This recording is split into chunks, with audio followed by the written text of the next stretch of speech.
realizadas hoje as inscrições aqui no Colégio Imperativo da 7ª edição do Sistema. Serão 8 modalidades, entre esportes individuais e coletivos. A gente conversa agora com o Severino Júnior, ele é organizador dos jogos. Explica pra gente, como é que foi o engajamento das escolas participaram? Acho que a 7ª edição, o jogo está consolidado na região. Vários municipais, estaduais, projetos. Nossa vivência, nos edificados profissionais, mas para entender o desenvolvimento da política pública que tinha uma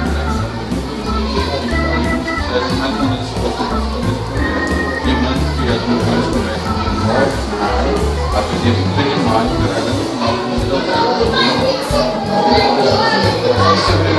do TV Jornal, na cobertura